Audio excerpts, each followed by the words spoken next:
gelombang politik baru mengguncang New York. Zohran Mamdani, politisi muda Partai Demokrat dengan visi progresif, resmi memenangkan pemilihan wali kota dalam pertarungan sengit yang langsung diklaim media sesaat setelah TPS ditutup. Di usia 34 tahun, Mamdani mencetak sejarah sebagai wali kota muslim pertama di kota terbesar Amerika. Ia mengalahkan mantan gubernur Andrew Cuomo dan kandidat Republik Curtis Liwa. Popularitas Mamdani melejit berkat kampanye digital agresif dan janji perubahan besar, seperti pembekuan harga sewa dan bus gratis. Meski miliarder seperti Elon Musk dan Bill Ackman serta Donald Trump berusaha menggagalkannya, dukungan rakyat justru semakin kuat. New York memilih arah baru, dan Mamdani menjadi simbolnya. This is more than just political gossip, this is more than just fodder for a tweet. This is an example of why so many New Yorkers are losing faith in our democracy. This is happening amidst an affordability crisis that is pushing New Yorkers out of the place that they call home. This is a mayor who hasn't just forgotten New Yorkers. He is one who has used them as pawns. Pawns to secure his own personal freedom. A freedom that came at the expense of that same reality for New Yorkers across the 5 boroughs. New Yorkers who are seeing their lives firmly within the crosshairs of a federal administration that just recently took a 6-year-old girl, her mother, one of their siblings, out of the city that they call home and put them in detention centers for deportation out of this country.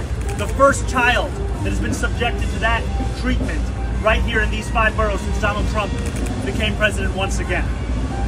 And we know that Andrew Cuomo will be no better, because what he presents is a similar legacy of corruption. A man who resigned in disgrace and has made taxpayers foot the bill for tens of millions of dollars will be no better. A man who took apart the Moreland Commission once it started to investigate his own administration will be no better. And a man who takes phone calls that he initially denies only later to confirm with President Trump will be no better. And so what we offer in this moment is a plan to finally turn the page on that failed era of leadership and offer New Yorkers a reason to believe in city government fulfilling its purpose to actually take care of those that it was intended to serve in the first place. People that you put your faith and your trust in is a reflection of your own leadership.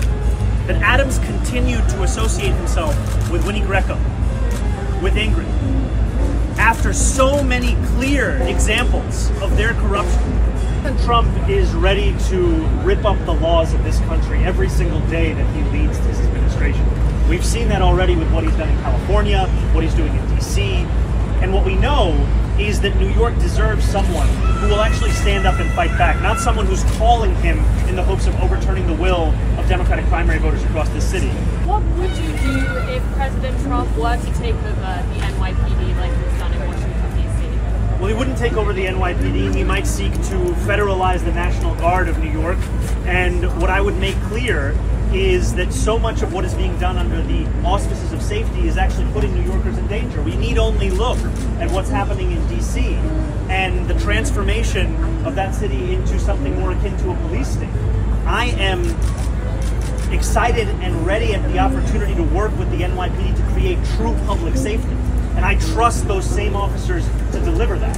And what we are seeing in Donald Trump's proposal is one that shows he does not want the NYPD to be in control of the city. He wants his own officers through the National Guard from wherever in this country, whereas I believe that the best people to protect New Yorkers are the New Yorkers in uniform today. You know, I said that Adams should not be the mayor close to a year ago when he was first indicted. Think he should drop out of the race? Look, I think that Eric Adams is making a very clear case for the kind of politics that he stands for. Ring so loud that his puppet master in the White House hears us.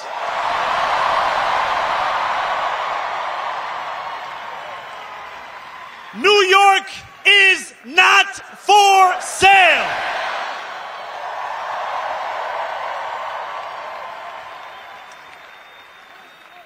"13 days after we announced our candidacy, Donald Trump won the presidency once again. The Bronx and Queens saw some of the largest shifts to the right of any counties in our country. No matter what article you read or channel you turned to, the story seemed to be the same. Our city was headed to the right. We went to two of the places that saw the biggest swings to the right, Fordham Road and Hillside Avenue. These New Yorkers were far from the caricature of Trump voters. They told us they supported Donald Trump because they felt disconnected from a Democratic Party that had grown comfortable with mediocrity and gave its time only to those who gave millions. They told us they didn't believe in a system anymore that did not even pretend to offer solutions to the defining challenge of their lives, the cost of living crisis. Rent was too expensive. So were groceries. So was childcare. So was taking the bus, and working 2 or 3 jobs still wasn't enough. Trump, for all his many flaws, had promised them an agenda that would put more money in their pockets and lower the cost of living. Donald Trump lied.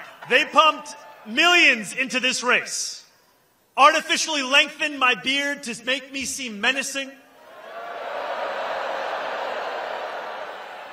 painted our city as a dystopian hellhole, and worked night and day to divide the people of New York.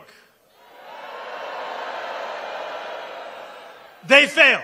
We spent months working to convince the world that New Yorkers have a right to afford this city that we all love.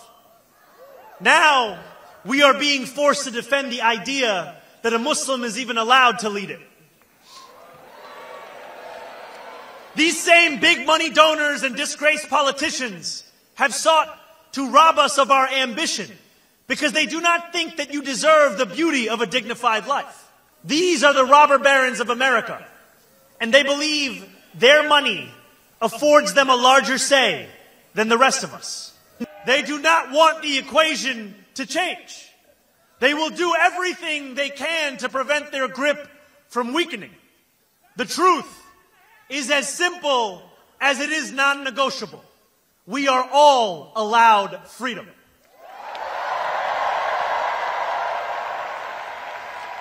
Each one of us, the working people of this city, the taxi drivers, the line cooks, the nurses,